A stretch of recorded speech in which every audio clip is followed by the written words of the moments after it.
Hello, everyone, and welcome back to Open Your Eyes to the Universe. I'm Gabrielle Martin, your host for this evening. Now, for those of you who are joining for the first time, Open Your Eyes to the Universe is a series of contemporary talks, conversations, open-eyed meditations, and interviews with people who inspire and uplift others by sharing their wisdom, sharing their insights and their experiences to co-create a better world.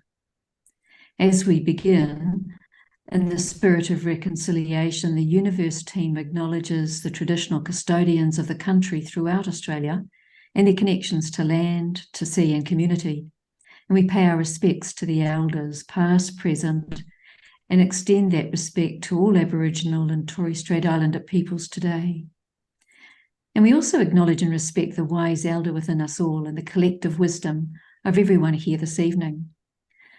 Taking ourselves back to last month, we were in conversation with Ruth Little. Our conversation was about overcoming deep and difficult emotions, and we were exploring effective strategies to manage difficult emotions. It was a great conversation filled with a lot of effective reframing strategies, and I know that Jan's going to place the link in the chat box if you missed out and would like to check it out later on. And so here we are tonight on Youniverse, and we have a change to our advertised program. We were to be talking about the power of prayer and meditation with Elaine George and Maureen Cannon.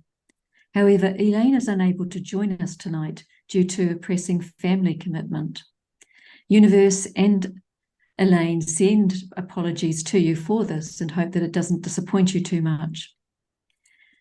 And as you will have read in our promotional material, Elaine is a prayer giver, and she's also the Secretary of Australian Religious Response to Climate Change, Western Australia, and the co-facilitator of the Symphony of Peace Prayers in Western Australia. Her commitment to the power of prayer is outstanding, and she knows full well its power both in terms of giving and receiving prayer. She mentioned to me recently that you really do understand the power of prayer when you palpably feel its power coming your way during a period of hardship, as others hold you in their prayer circle. So while she's not able to share with us firsthand tonight, I'm sure there'll be another occasion with us when she'll be able to join us here on Youniverse. And in the meantime, we're extending our power of beautiful good wishes and pure feelings and love and strength to Elaine and her family during this time of a pressing moment. So here we are with Maureen Cannon, and Maureen is an experienced meditator with us tonight, and Maureen is someone who has really experienced the power of meditation, and we're going to be looking at that in more detail tonight. But meditation and prayer has provided a source of personal solace and well-being for centuries, and have been used as a collective power for social justice change for centuries as well. And so tonight, Maureen will bring a very grounded, practical approach to our conversation on the power of meditation, on the power of its transformative power in terms of personal change, as well as its capacity to foster spiritual growth and manifest collective change. Let me tell you just a little bit about Maureen. She's been studying and teaching meditation with the Brahma Kumaris for the last 40 years.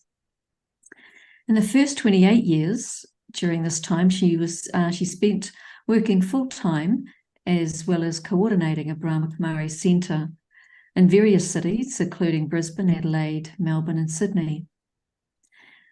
Now, for Maureen, the power of meditation became obvious to her during her working career in the clothing and textile industry, the food industry, and Australian Post.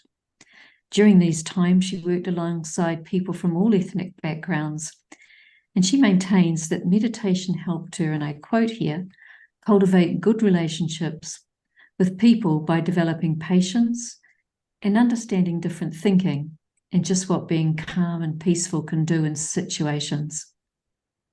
So Maureen says that this was quite a change for her, as she was always a bit fiery, as she maintains. In the last few years, Maureen says that she's been managing a serious health issue, and she maintains that with the power of meditation, she's been able to stay light and busy. She says the practice of meditation every day is one of the best medicines. So she currently coordinates the Brahma Kumari Centre in Perth. And Maureen, I know it's currently the afternoon for you in Perth, so feel free to enjoy a cuppa as we talk. It's very lovely to have you with us, and from one Kiwi to another, kia ora, a very, very warm welcome to Youniverse. Oh, thank you very much, Gabrielle. That was a lovely welcome. And I also too send some good wishes and good feelings to Elaine. I would have loved to have been doing the program with her. So I've been asked to talk on the power of meditation and really where to start, because it's meditation that's brought just incredible difference in my life. And when I was young, I never would have thought I would go down this path, but I'm so glad that I found it. And it's taken me to many different countries in the world, and also into many different situations which I never ever thought I would manage. And how does it all start? This power of meditation. And it all starts actually with the change in thinking. And, you know, who ever thought, and here we go, we do this all the time, every day, that my thoughts are making a huge impact on how I say things, how I put things into action, on atmospheres, and it's also forming my personality. And when I first started, we had a teacher here from India, and one of the first things that struck me when I started meditation was she was saying to me that a lot of the disease, she was actually a GP, and she was, first thought that she gave was that most of the diseases in the world are psychosomatic. They actually start with a thought, and having these thoughts over a long period of time, they produce illnesses in the body. And at that time, she was talking about anxiety, tension, stress, which was starting to become quite prevalent in the world. And of course, many people were taking, you know, medication for, you know, ulcers and high blood pressure and headaches and all these kinds of things. And all brought on through not being aware of how thoughts were affecting health. So over the years, and as Gabrielle mentioned, when I did get my serious health issue, I really paid attention to my thoughts. But, you know, where to start with thinking? And this is why I love the first lesson of our meditation course, because it starts with this simple thought. And we use these two words, Om Shanti, and you might have seen them if you've had anything to do with any of our literature or anything. And like the two words are Om, and the second word is Shanti. And we usually align them with the sentence, Om, I am a peaceful soul. And as Gabrielle mentioned, I was always a bit fiery and the first to fire up if there was injustice or anything.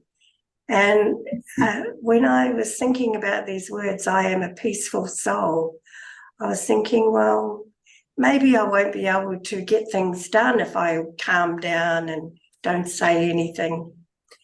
But actually, it's exact opposite. The more calm I am, then the more my thoughts have an impact. And the more stable I am, the more clear thinking I am, and the quieter I am, the more things get done. But, you know, when we're a little bit fiery and we're a bit emotional, then actually people don't want to have much to do with us. But they'll listen to us if they're dealing with reason, like someone who's a bit quieter, a bit more peaceful, and they realise they can sit down and work things out. They feel a bit safer, actually. So these were some of the things I learned along the way. And one of the things I thought that there's so many different kinds of thoughts we can have.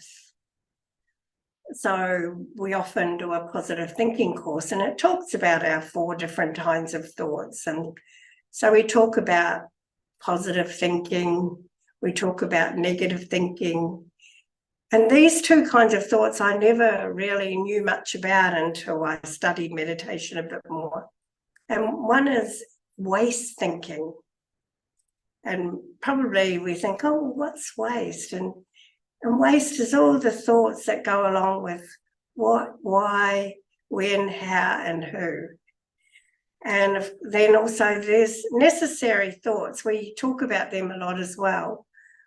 And they're thoughts to get things done.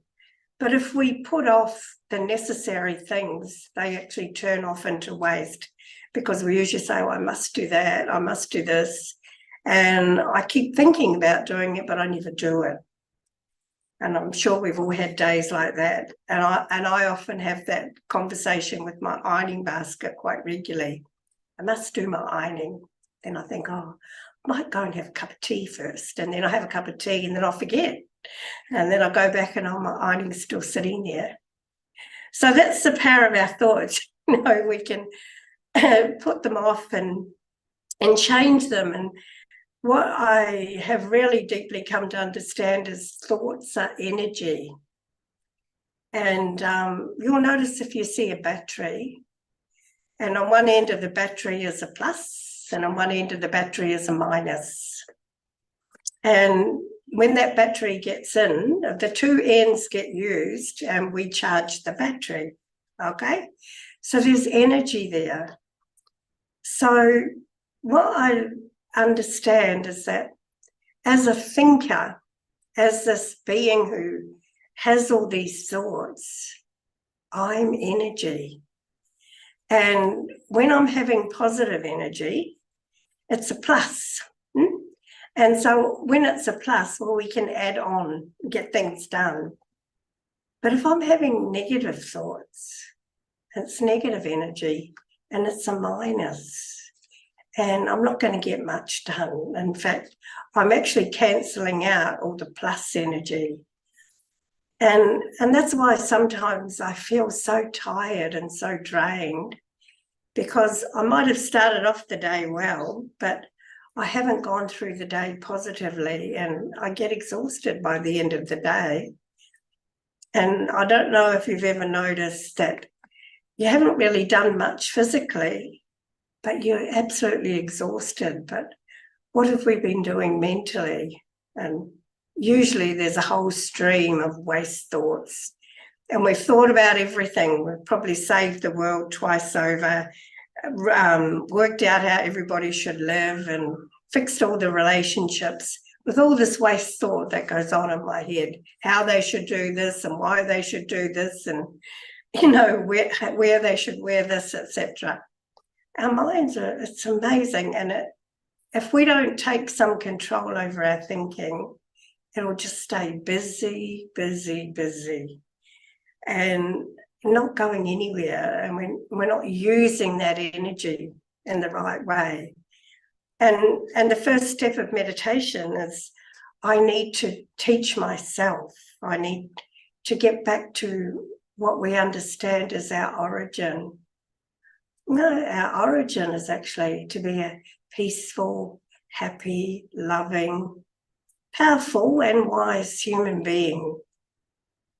You know, how often would I spend a day like that, even thinking like that? And my self-talk, I can remember before I did meditation, I wasn't thinking very nicely about myself. I thought I was, you know, this and I was that and etc. And I never really thought very highly of myself. And that's also, I guess, hurting us, and it's also taking away, you know, our positive traits because we don't think we can do it. And often when it's time to get something done, I never feel that confidence. And so I put things off, and then when I put things off, then I don't like myself even more. So our power of thinking, it's really, really essential if I want to move through this life. And one thing that's actually got me through my meditation life, and as Gabrielle mentioned about, I've been in various places. And, you know, I was a person who, I lived in New Zealand, nice and safe and comfortable. And then one day I just had this thought, I have to get away from here. I have to do something new. So I was a van driver at the time. So I just stopped one day outside this travel office. I went in and I booked my ticket to Australia for 8 weeks ahead. And I booked it and paid for it. And I walked out and I thought, oh gosh, I have to do it now. So I just went back, and it was kind of like, I didn't waver. I just packed everything up, said goodbye to everyone, finished my job, said goodbye to all my family, and I got on a plane and came over here by myself. And when I got there, and I actually arrived in Brisbane Airport, and I kind of had this idea in my mind that Australia was a really progressive place and it was really modern and everything. And at that time, Brisbane didn't have the airport it has today. It just had like an aeroplane hangar as its international airport.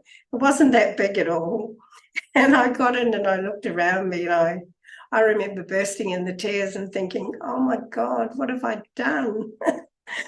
But, you know, that didn't last long, because luckily I did have a couple of friends here, and they said they would give me somewhere to stay. And then I very quickly got a job and moved on and just got on with it. And the weather was a great bonus. And it actually cheered me up a lot. And then I moved ahead quite nicely. But the thing is, with thoughts, they're very much a habit. And also, because they become words and they became actions, my relationships sort of became a little bit similar to my relationships in New Zealand. And then after that, you know, I started to get into the same pattern of living. And I wanted to come here to change my life. And I just started to slip back into all the old habits. And they weren't good habits. And I won't tell you what they were, because I don't want you to have negative vision on me, but they weren't doing me any good. Anyway, so when I actually was lucky enough to find someone who actually told us about meditation, and we came and did this meditation course, I was so happy. It was like a whole new lease of life. And, you know, and it just starts with thinking. And of course, it wasn't all roses at first, because who's ever trained their mind? It's not that easy to train the mind to think. And it's not that easy to realize, you know, that I am this person who could be very peaceful, who could be very happy, who could be very loving, and who's quite wise and can be quite powerful. I mean, I really have to think very deeply about that. And how do I maintain that peace? And how do I maintain that happiness? I have to keep thinking about it, and I have to keep pushing myself towards it. And as thoughts are habits, they all sit in the background and they all want to come and take over. And so we have to be quite strong. And that analogy of the battery, you know, there's a really positive side of me. But if I allow my attention to slip, that negative side of me can easily take over. So we have to be very careful. And, you know, we were very lucky at that time. We had a lot of senior yogis coming to Australia, and they were sharing their like 60 years of experience. And one of them especially said to us once, you can see your thoughts coming, because you'll get into a situation and you've got a choice how you view that situation. You can see it from a positive. Okay, this is something new. Let's see what I can do new to respond to this. Or you can see it from a negative and just respond the same old way. And those thoughts, that it's like there's two queues of thoughts just outside my eyes in a way. You know, just imagine like there's two queues waiting to come inside my head and say, okay, you can go this side to the negative or this side to the positive. And more lately, I've been choosing the positive, because that feeling not so great and not so happy and not so peaceful, that doesn't sit well with me anymore. So I really, really try and focus on bringing those positive thoughts in. And sure, we've got eyes, we can see, nothing's perfect, but that's all right. It's not about being perfect. It's about me dealing with it. It's about me shaping myself into a better human being. It's okay that it's not perfect, but what I need to do is think about what I'm thinking, because my thoughts are going to lead to my words, to my actions. So maybe I'll stop there and just see if I think Gabrielle's going to come in and see if she's got anything she'd like to add to that.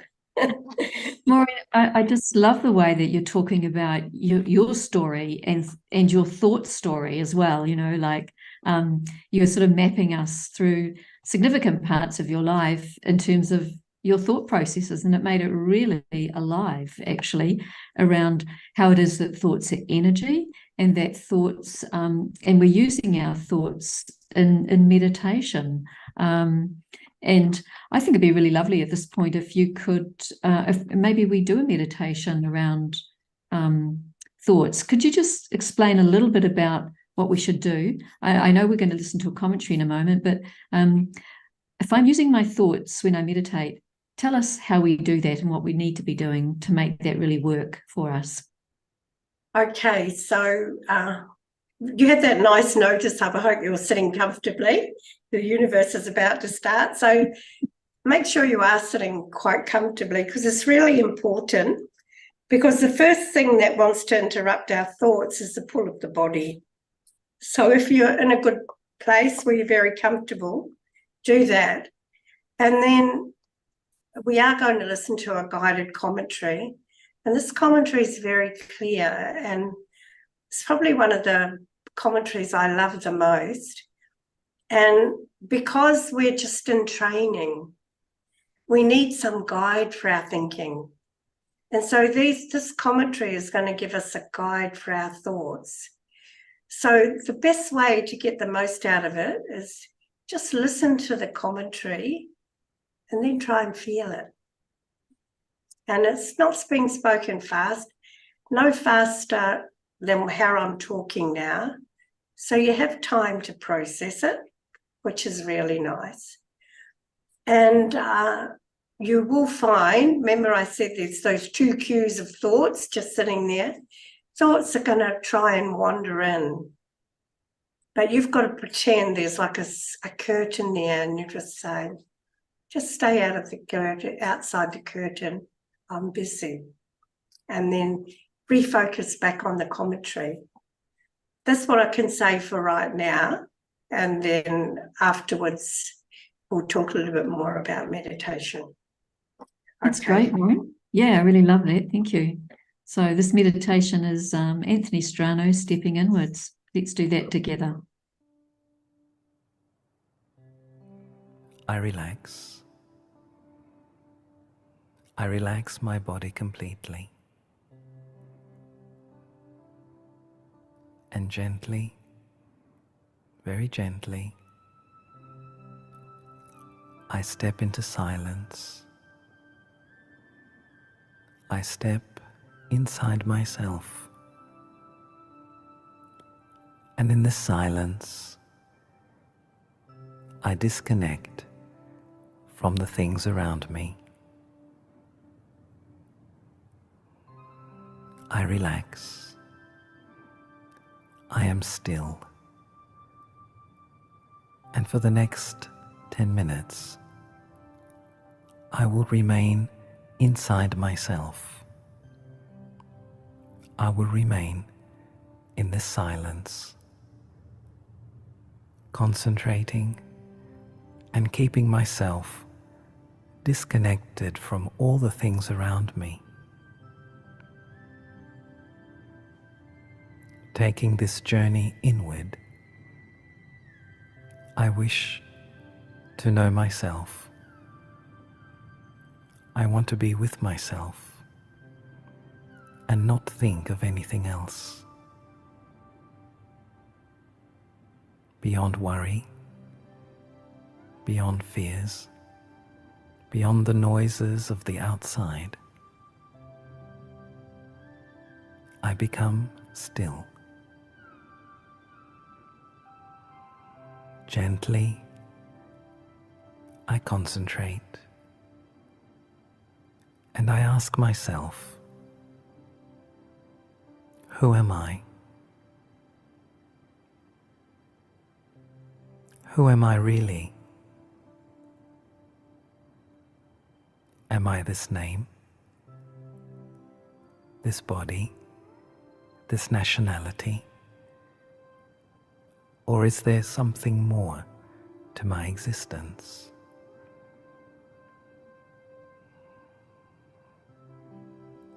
In the silence, I focus my mind and concentrate on the center of my forehead. And as I focus, I visualize a point of light,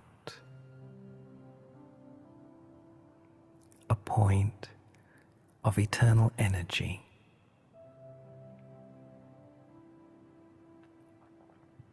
I understand. I am this light. I am this point of spiritual energy.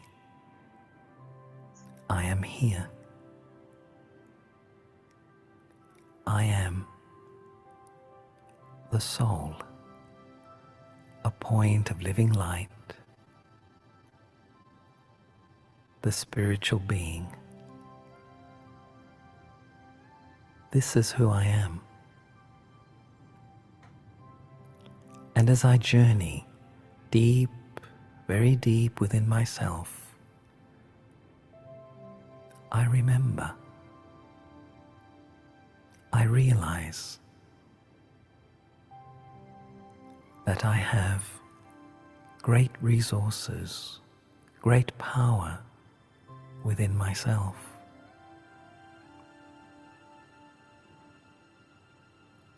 I am a soul, and inside me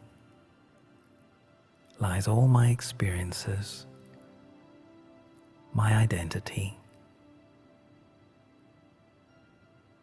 and all the things I need to make my life happier and more peaceful. Who am I?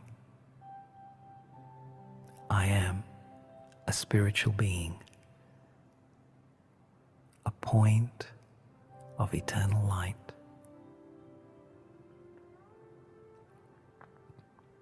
I let these thoughts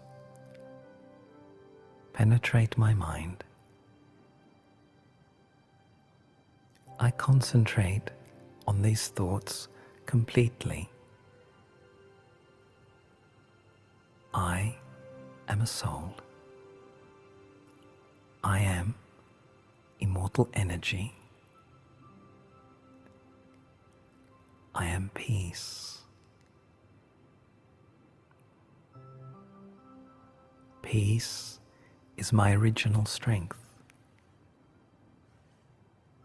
Within myself, I visualize a pool of energy.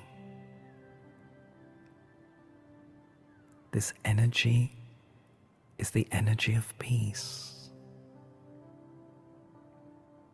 I go deeper and deeper within my peace. I remain in this experience. I remain within this consciousness. My original and deepest quality is of peace. Peace is my original nature. Peace is my original strength. And the deeper I go into myself, the deeper I go into my original peace. I am no longer distracted by all the things outside me.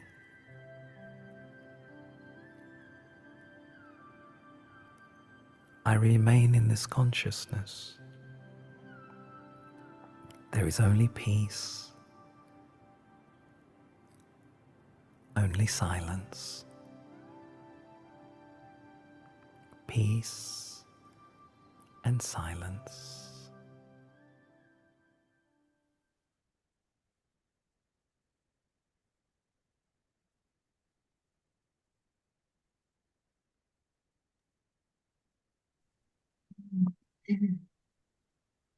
Anthony creates such a beautiful space with his thoughts, doesn't he, Maureen? You just sort of kind of want to stay in that, in a space of calm and peace. What was happening for you during that meditation in terms of your thought processes? Did you find a cue of negative and positive, or were you staying really aligned with those calm, peaceful thoughts? I stay really aligned with those thoughts, as I love that commentary. I could listen to it every day. And especially when he talks about deep inside me is a pool of peace. And you know, I just have to swim every day, practice. It's a nice way of looking at it, isn't it? You know, swimming in Yeah, the ocean of peace. How that's beautiful. very nice. Yeah, yeah. I'm wondering if you could start, you know, looking at the power of our thoughts and that process of turning within. I'm wondering about what else you do in meditation. Is there more to meditation than our thoughts? That's the vehicle, if you like, or that's the energy we use when we meditate. But is there more than just turning within? And especially in terms of our current situation, where in the world we're looking at a whole lot of different chaos and so on. But I'm thinking about this aspect of my own transformation and my ability to transform myself and strengthen myself to be able to do that.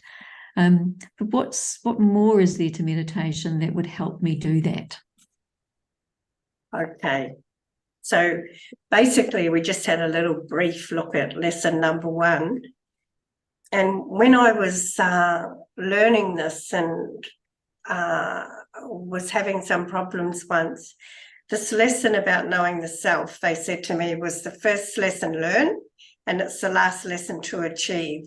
So everything will go back to my thinking and how I process my thoughts.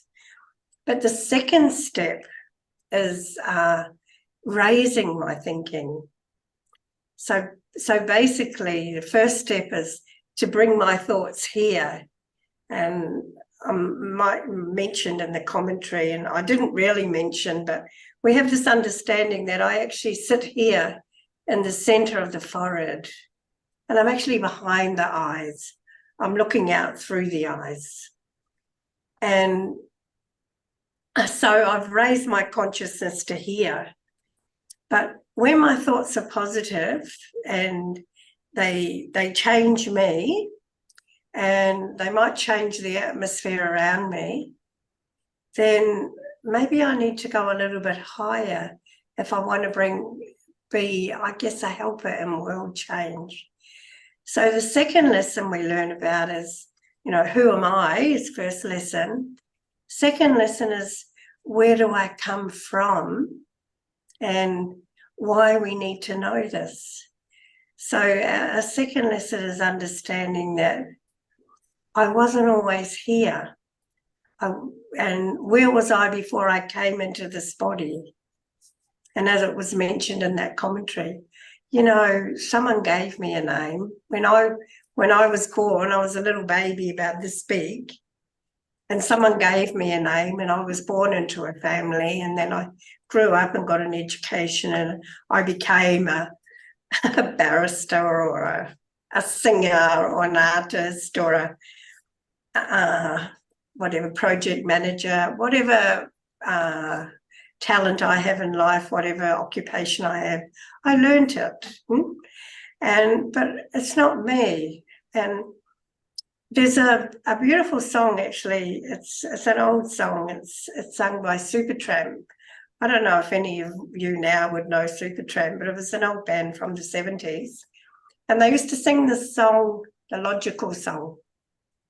And there's a song, and it talks about, will someone please tell me who I am?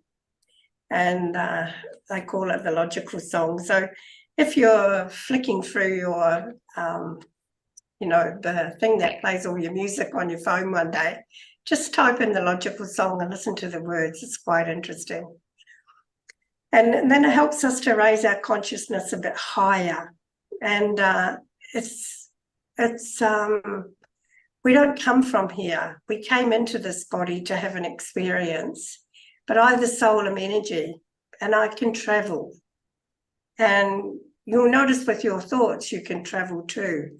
So you can be sitting here in this body and have a memory of maybe being in another place on holiday. So if I mentioned this in Perth, I'd say about being in Bali, because Bali is usually the closest holiday destination. And people go, oh yeah, I love Bali, it's so nice. And you can almost see them there with their thoughts. So thoughts go, and they go there and they just get this nice rush of good emotions because they really love that place. And I mean, I guess it's a general, not everyone always has a good experience, but most people do. And so if we can go to Bali, why can't we go a bit further? That's what I often think. And so I'm going to take you a little bit further and think about, as a thinking being, as a spiritual being, we all come from the same home. And we don't come from this physical earth. And when we go to our other home, we come into another consciousness. And it's a consciousness where it's just energy. We can't see it with our human eye. And that's why people who have near-death experiences and they step out of the body and all they can talk about is how free they felt, how light they felt, how wonderful they felt just being me. And me was just energy and without the cumbrance of the body. And they always talk about going down this tunnel. I don't know why the tunnel experience, but then they always come towards the light. And they describe that experience as an experience of total freedom, total peace, total joy. And one word that we used to use is this word bliss, anand. It's like just beyond. So where we come from, it's beyond. And it's a place of peace. It's a place of silence, but it's actually a place of such bliss. And I feel very comfortable there. And one of the reasons why I feel that comfort is because I get welcomed there by the big light. And it's light no bigger than me. Like I'm looking to the camera now and there's a light in the camera. It's not a very big light, but it's a light that's full and like completely full of positive energy. And so it can be called the divine light, can be called the source, can be called God, can be called the generator. But whatever that light is, it's totally loving. And it has equal amount of love for all souls. But to experience that, I have to be in that right consciousness.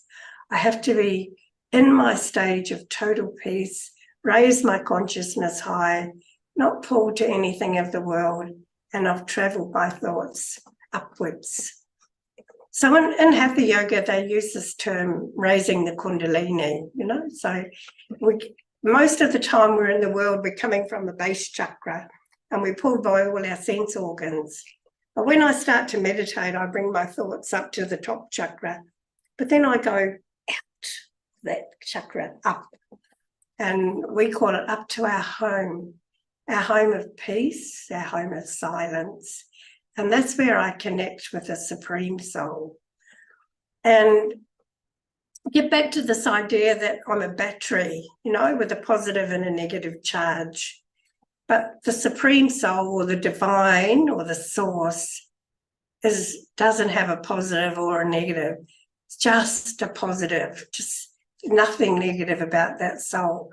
So incredibly powerful, not big, but the feeling of that power is immense, but just a point of energy.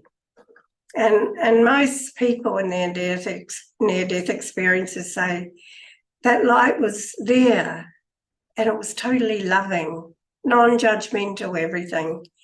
And it's probably hard for us to imagine, especially if you're listening and it's a new concept for you. But just something there that absolutely welcomed you and had so much love for you. And yet you were able to see that you could be like that too. You could raise your thinking and be totally comfortable with being peaceful, with being loving, with being happy, all kind of joined together into this one word. Could be used like sheer joy or just bliss, just total. And that's what the second stage of meditation is about. And when I feel that in me, the soul, and I bring it back, I have raised my consciousness, so my thoughts are doubly powerful. And I can only describe from my experience of what first attracted me to meditation was meeting all the souls who had been meditating, and not necessarily for a long, long time, but for 5 years, 10 years, 15 years. And the atmosphere they created just by walking into a room when they were all sitting there, it was a lot higher than what we were getting out in the world. Because I feel in the world, thinking's very low. But what meditation does is it makes my thinking a bit higher. And when I can connect and go out and really high and get back to the source and fill with that power from the source, then I'm going to do something to help the world. And even if it's just good wishes, we talk about good wishes and good feelings. We talk about them a lot, actually, and they can only be felt and experienced if I'm coming from a very high place.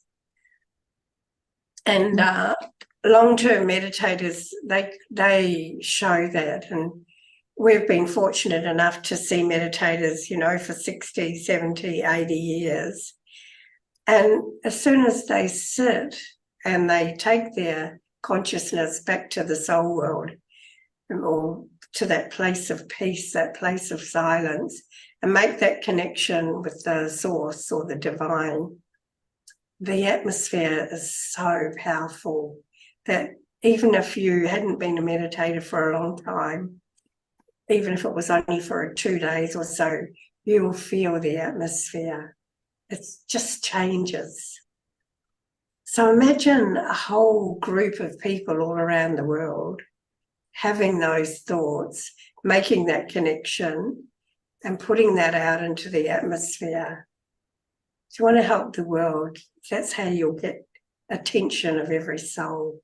Raise thinking, have high thinking, have elevated thinking, positive thinking, and just learn what you can do with the power of thoughts. And that's all it is, just taking my thoughts away, taking them home. And obviously I do have to come back into the body, but I come back different. I come back, with an intention of looking after my mind, because, it's the only thing I can really control. I can't control the government. I can't control the banks. Most women say they can't control the children, can't control the husband, or husbands will say they can't control the wife. We can't control anything. But we can't even control the interest rates. But we can control our thinking and how we deal with things. And that's why it's so important to know about this power and how I can really use my thoughts to get on in life.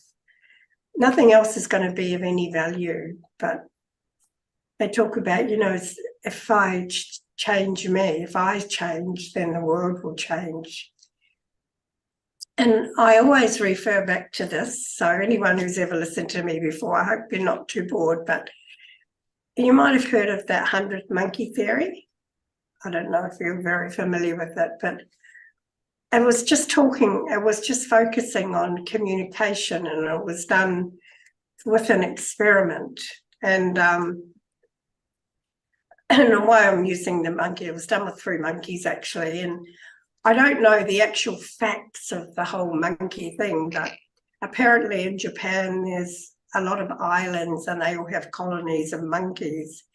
And they were curious about how they all seem to communicate, because no monkeys ever left the islands. They all stayed in their own individual islands. And the story goes is that they planted sweet potatoes in the islands, and then the sweet potatoes grew and they planted them on all the island. And then for some reason, I don't know why, they're watching one island, and the sweet potatoes, they dug them out of the ground. But when they ate them, they had sand on them. They didn't like it.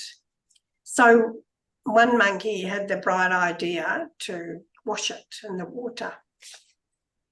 And so, of course, you know how monkeys follow each other. Then the next one did, and the next one did. And they said by the time the 99th monkey did it, and all the other islands, they were all doing it, yet not one monkey stepped off that island. So think about the power of thought. You have enough people creating a very high wave of thinking, then how it will send a wave around the world. And if people, you might know this university, it's got centres all around the world, I think 135 countries, 140 countries. And if everyone's in the same state of thinking at the same time, and especially if it's powerful and it's designed to bring benefit to the world, what an impact it would have on everyone. You know, what it would raise everyone's consciousness. And we would think about, okay, I don't want to stay here like this. I want to go back to my home. I want to connect with the source again. I want to be peaceful. I want to be loving. I want to connect. I want to go home. Can you imagine that happening? And that'll happen when, I guess, all islands of people around the world who start meditating, start thinking in that way. And if we want a better world, we'll have to go home while it gets cleaned up a little bit. So that's what our process is, raising our thinking. Because we can't think low now. We really have to think high. There's nothing else to do now. Because how happy was I when I was low thinking? I was terribly unhappy. And now that I feel that I can do something with my thoughts, I feel like I've got a purpose in life. And obviously, if you're listening to programs like this, you want a purpose as well. And it's just a change of thinking. And if we can connect with the source, we can connect with that divine power, what we couldn't do. It's pretty amazing. Maureen, Okay. I'm loving what you're saying here, and particularly, you know, the power of the divine, of that connection with the divine, and you have shared about how it transformed your life in some ways as well. But I'd love you to do a meditation with us around connecting with the divine and taking the power of the divine. How would that be? Yeah, that's good. I can do that. Okay, good. So again, we're sitting comfortably. You might like to just share how to go into the meditation, and then I'll leave it to you. Okay, we can do that. So just once again, get comfortable and relaxed. And in fact, I just might have a little drink of water so I can get comfortable, relaxed too.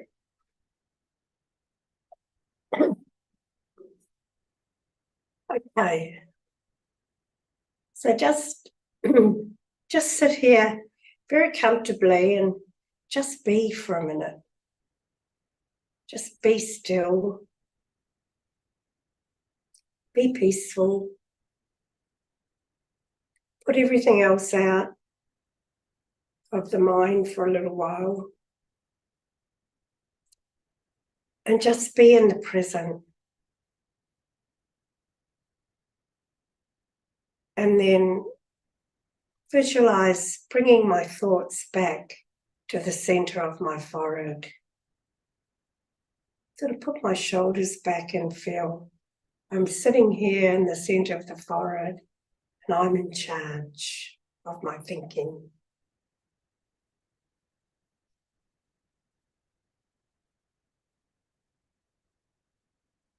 I'm this peaceful soul sitting here, taking control of my thoughts.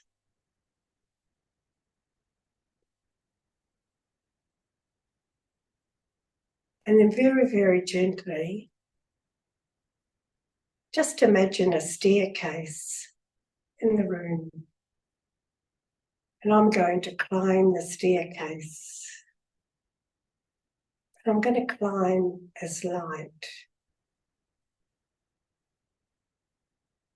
I'll leave the body of flesh and bones here. And I'll just take myself lightly up the steps.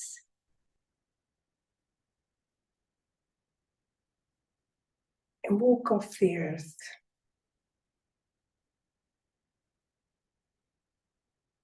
And go up to a place that's just beyond the earth. This place of silence. This place of peace.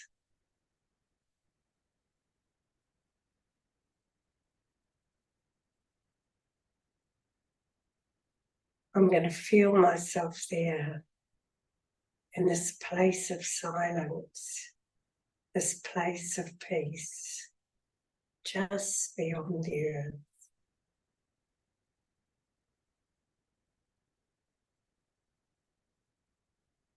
And as I keep stepping up into that silence, I see that light.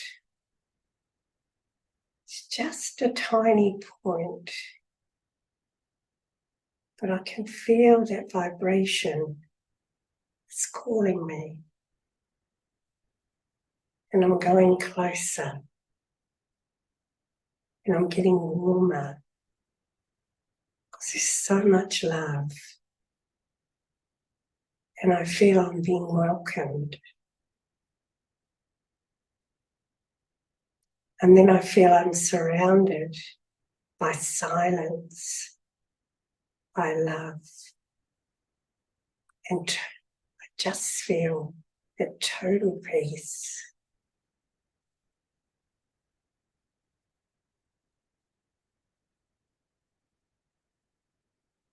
And as I'm here in this place, and as that love and that peace and that silence surround me, I feel like I'm getting recharged, rejuvenated.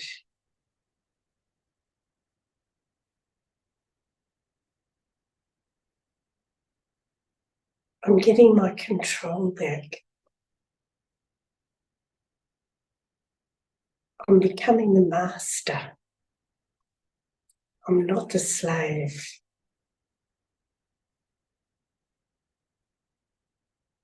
And that light, that supreme light, just stroking me with that love and that peace and that silence, filling me up.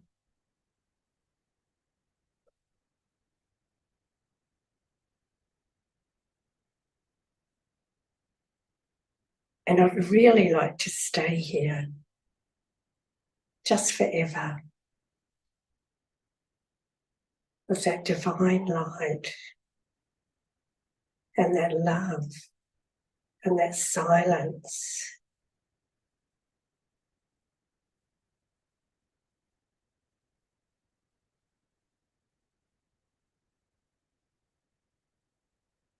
But very gently, I feel I need to come back. I feel that light is telling me, be a messenger. Bring all my children here. Go back and find them and bring them here.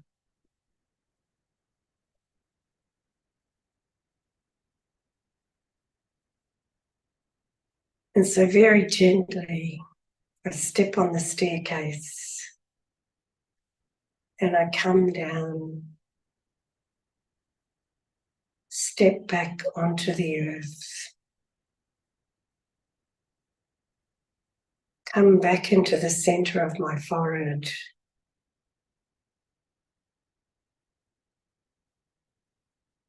Holding that peace, holding that silence, holding that love, and just letting it permeate, go to all the corners of my mind, my shoulders, my neck, right down to my feet.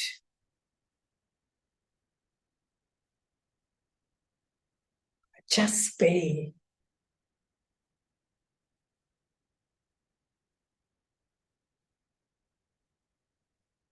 And then very gently,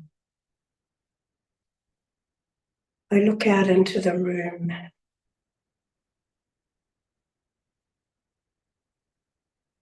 and I prepare once again to take control and become the master once again. Om Shanti.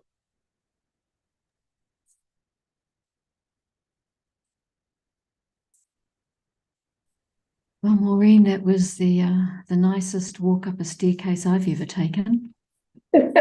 Yeah, didn't have to worry about falling on the stairs, did we? It's beautiful. Yeah. We've got a couple of questions that have come in that I want to pitch to you, and I'm going to start with the one that didn't come in first, but here it is, and it's related to what you've just been saying. And how did you develop your relationship with the divine, and what role does faith have in it?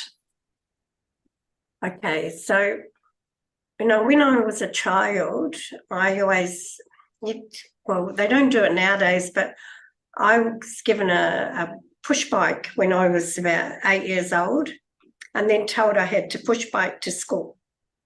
And I went to a Catholic primary school, and so they taught me a lot about God and how God would help you and everything. So when I used to ride my push bike, I always used to pretend that God was on my shoulder and he would look after me while I rode my bike to school. So that's how it first started, that my first relationship was God as the friend. And then when I came to Raj Yoga and I did the course and they talked about this connection with the source, it took me back to those days. And at first I just used to think that the source was my friend and I told him everything. And I talked nearly all day, nonstop, actually. and it wasn't until, after a couple of months, I realised that I didn't have to do so much talking, but if I was quieter, I could start to feel. And then a different kind of relationship developed, and I could feel that divine silence, and I could feel it helping me. But it started off with that friendship. And then they talked about having all relationships, but I still always go back to that friend, and sometimes when you know, we know that there's some laws of life that we have to follow. I think, you know, there's only the Father would give us these kind of laws. So sometimes he can be I think the divine can be a bit strict, but I know those laws are good for us. But that's how I kind of started that connection. But it's more about the silence, actually. There's more felt in silence than can ever be felt in anything else. That's how mine started. And talking about faith, that's really interesting. That's not something that you can make people have. It's what I find is that it's something that you have to allow to happen. And a lot of people in the world try and prove things, but when I have faith, I don't have to prove it. I don't have to show it. It just is. It just works. That's why faith's a very hard word to explain. That's a lovely way to that you've shared there to develop a relationship or to come into relationship with the divine and make it really meaningful and very much a daily thing as well.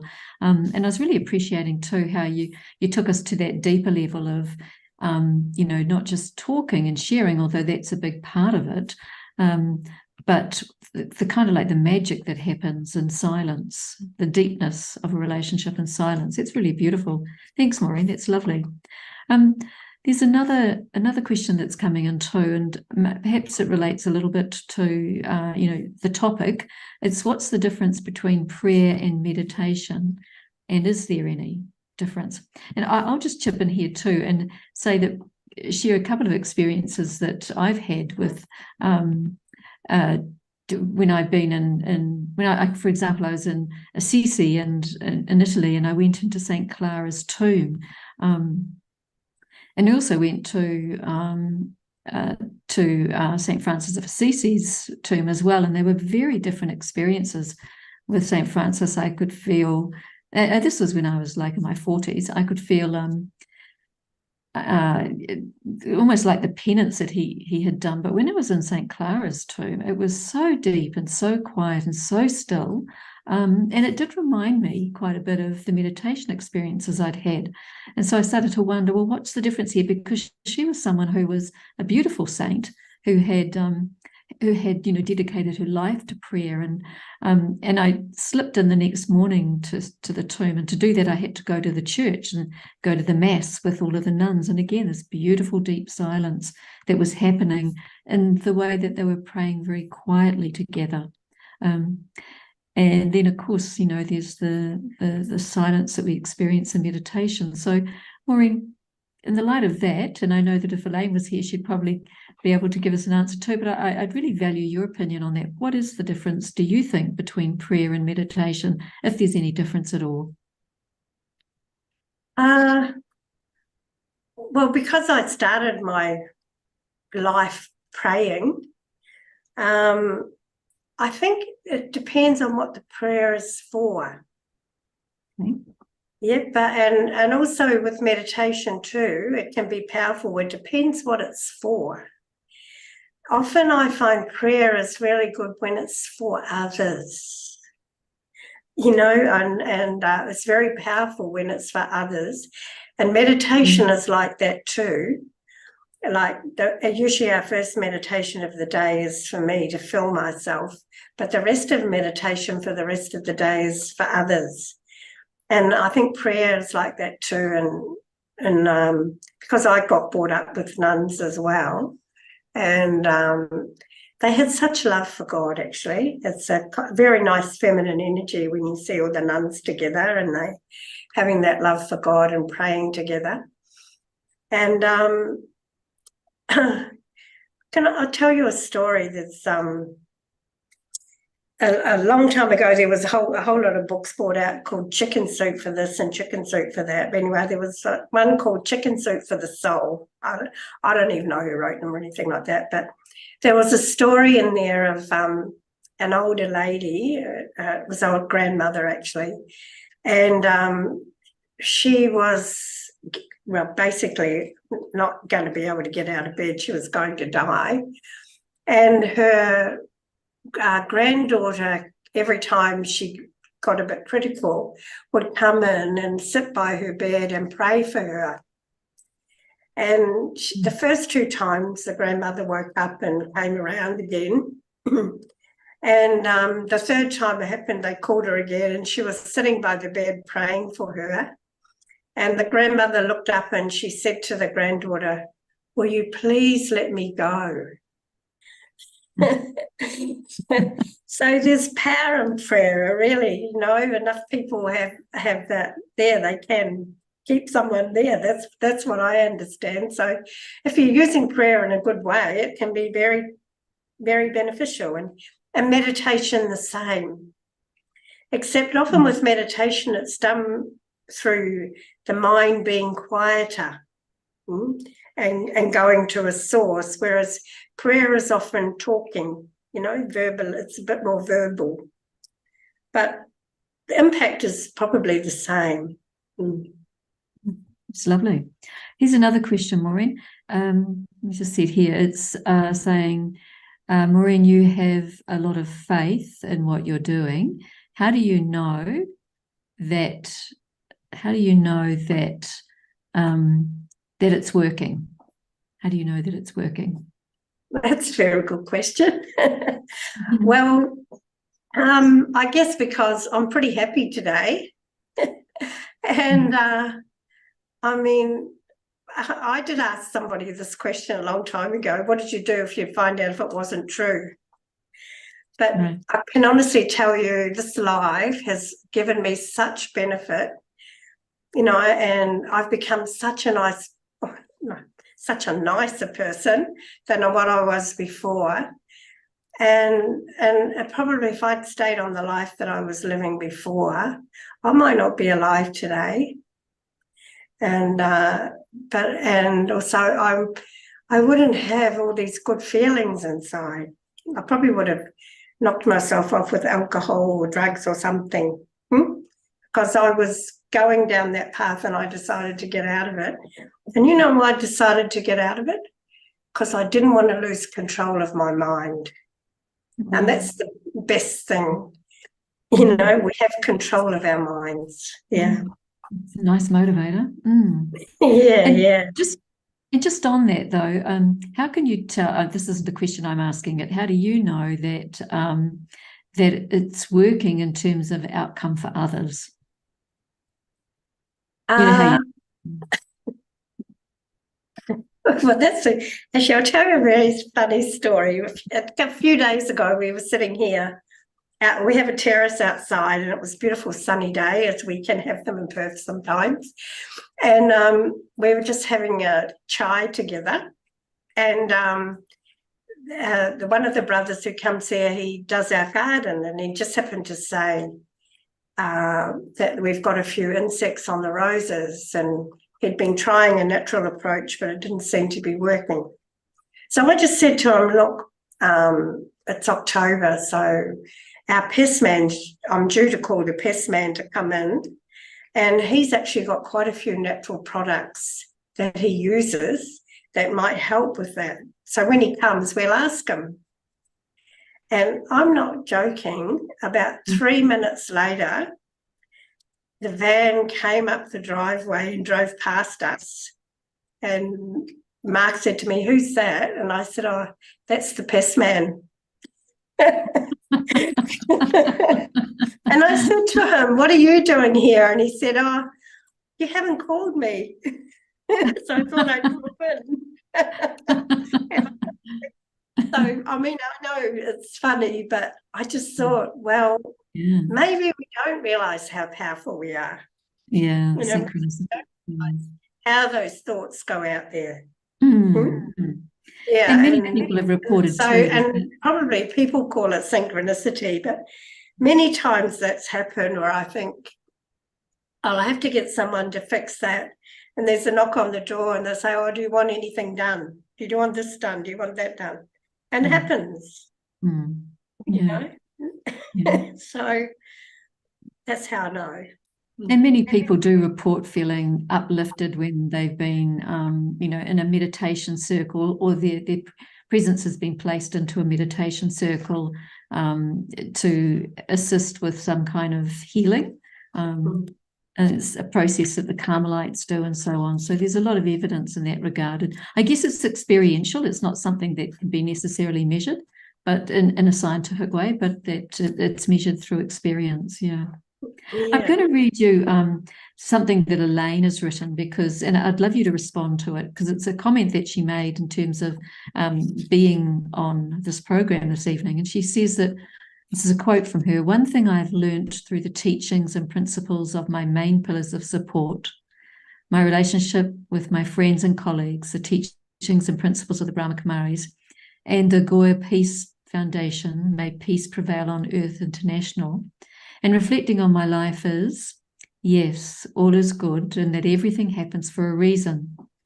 The hardest trials are the best teachers, and the only way I can effect change is to change myself and give gratitude and respect to my relationship with nature and my colleagues."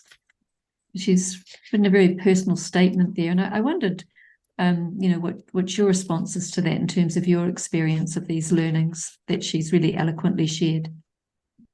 Yeah, well, it's so very true, actually. And because I think everyone in our life has someone that presses our buttons, okay? And we might not have such good feelings for them. And a long time ago, there was someone in my life like that, and I was thinking, how am I going to deal with this? And somebody out of the blue, we were just talking about it, they just said, see that person as your teacher. They're teaching you about yourself. And so it's changing the vision on that person. And, I use that a lot now when people come up, because that person was my teacher. It showed me my lack of tolerance, my lack of patience, also how judgmental I was. And once I realised that, I just realised everyone's different. They're not going to have the same opinions as you. Just have to accept them as they are, and that builds better relationships. So I really liked what that sharing was, because I wouldn't have probably been able to do that had I not been a meditator, because I wouldn't have been open to listen. And that's what meditation helps us to do. It opens us to listen and learn. Yeah, that's lovely. Yeah. Look, we're getting due to close out, Maureen. Is there any kind of last comment you'd like to make? It's been a pleasure listening to you, but I'm wondering if there's any kind of outstanding comment that you'd like to make. Probably I want to thank you for asking me to be on the program. I've known Gabrielle for probably 30 or 40 years myself, and I can see the changes in Gabrielle as well. Over the years, we change so much, and to see you doing this kind of a program is pretty amazing. And we both come from this little country and come onto the big wide world stage. And so thank you for that. And thank you for all the team who are working behind the scenes. And I think for all of us, some of us have good life situations, some of us don't have such good life situations, but wherever I am and whatever I'm doing, I'm in there for a reason. And if I can find my way through the situation with good feelings, good wishes, and even the power of meditation or prayer, whatever suits me, because as we know, we're all different. Some just positive affirmations helps. Then situations don't last forever. And once we learn our lessons, they go. So keep that in mind, that maybe life might not be so great now, but if I become great, things change. That's lovely. Yeah. It's a very nice note to end on, Maureen. And Maureen, I'd Mm. like to thank you, for your authenticity and for your very grounded and practical approach to something that's often thought of as being esoteric and ethereal and out of reach, and you've made it really accessible tonight. So, and you've shared some really valuable insights and personal experiences, and I think that's really enriched the conversation this evening. So, Maureen, our blessings and Okay. our love to you, and much appreciation for your outstanding commitment to meditation and its personal and collective transformative power. So thanks for joining us on Youniverse this evening. Okay. Lovely to Thanks be for with having you. me. Bye, Yeah. everyone. And we're going to finish tonight, viewers, with a meditation on healing our world. And that's a meditation that explores that transformative power that Maureen was talking about, the collective energy joining together and sending those vibrations to heal the world in connection with the divine. So we'll be ending with that. But before we go there, I'd like to let you know about a few things. Firstly, if you'd like to browse our online bookshop, Eternity Inc., which has a full online range of books on self-empowerment and inner powers, and always at not-for-profit prices, then please do go on there and have a look. Christmas is coming up. There might be gifts that you'd like to give your loved ones. And of course, it's a really valuable book or CD that you give. And if you'd like to subscribe to Open Your Eyes to the Universe to receive monthly updates, then please email us at special.events@au.brahmakumaris.org.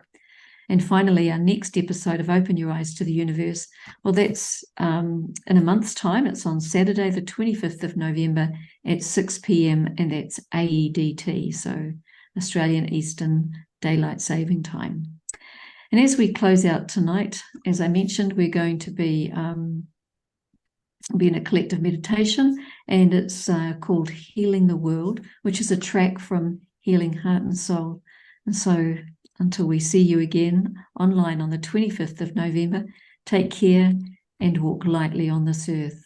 Om Shanti.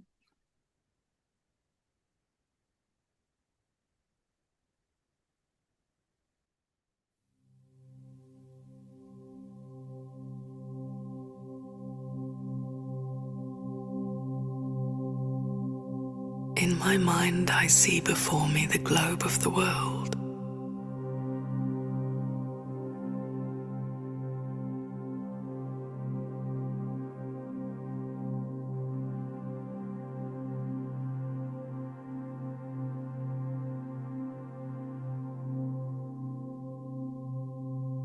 I allow my heart and soul to become unlimited.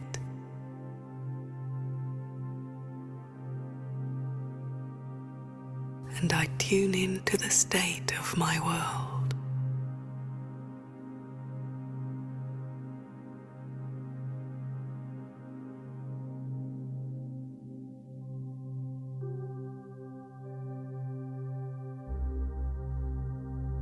My world is crying out for peace.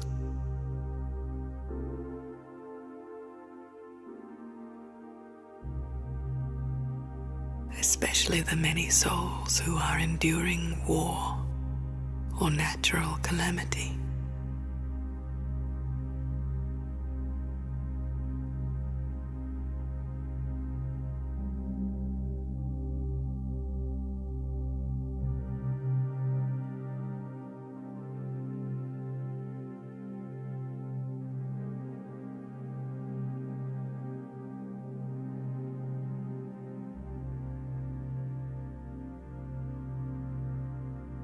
My world is desperate for joy.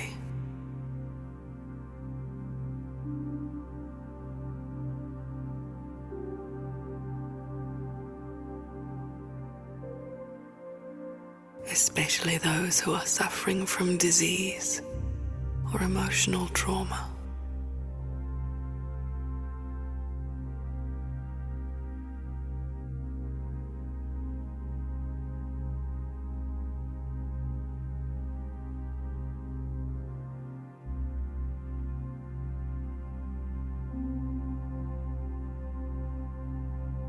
My world is crying out for love.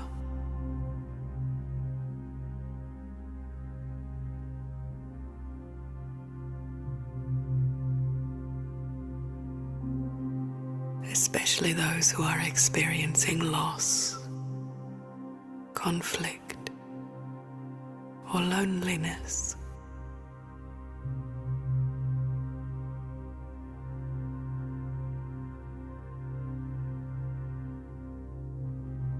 For so many, our world is no longer a place of peace and love.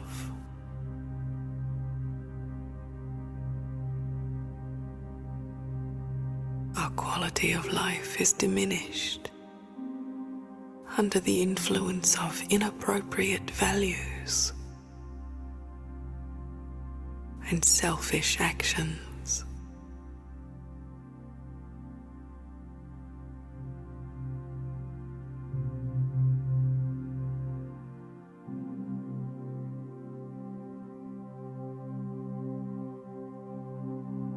I look upon my world with mercy and compassion.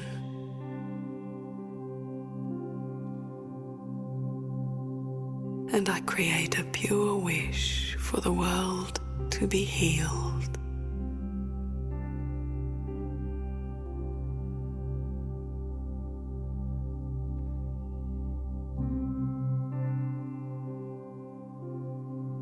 With my strength of spirit, I send to the world the light and energy of peace.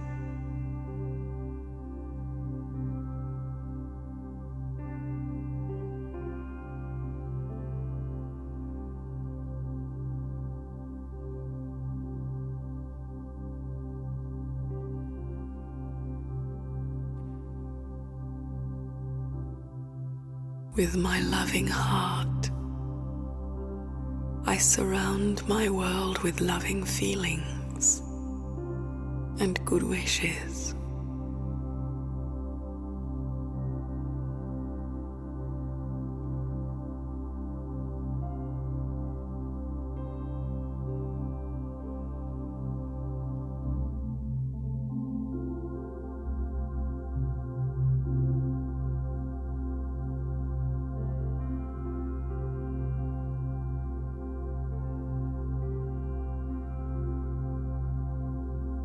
With the conviction of pure values, I create a sincere wish for us all to live and work together in a loving community, living in the highest spiritual values of respect and cooperation.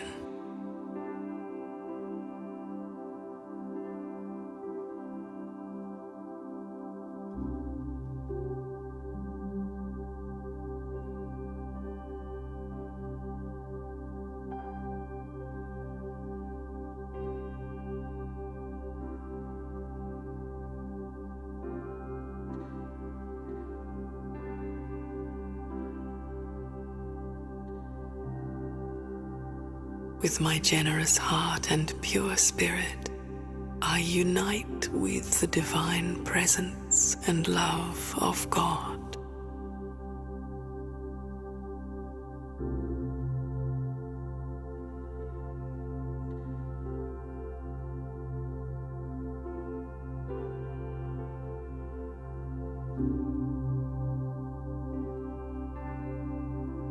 Together, we bless our world.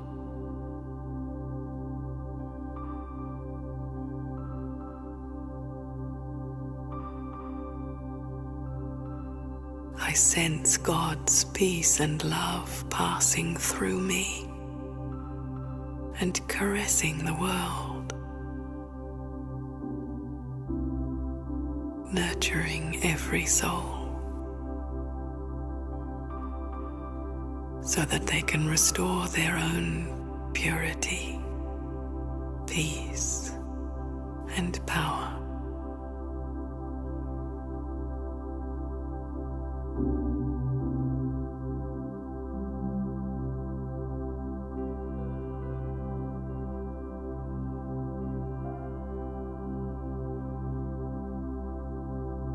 In my mind, I see a joyful world,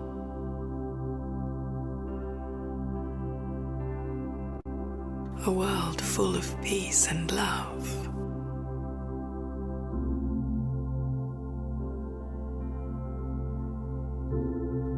A world without sorrow, where there is only the exchange of love and respect.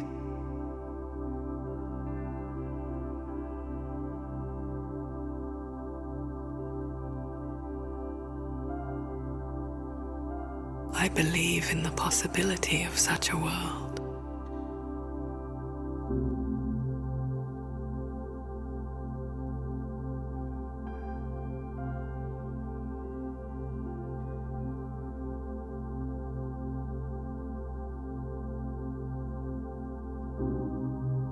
Our world will once again shine with grace.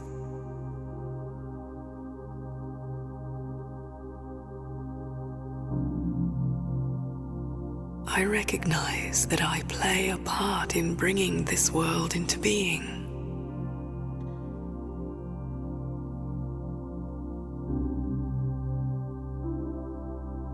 I keep love and respect shining in my heart always.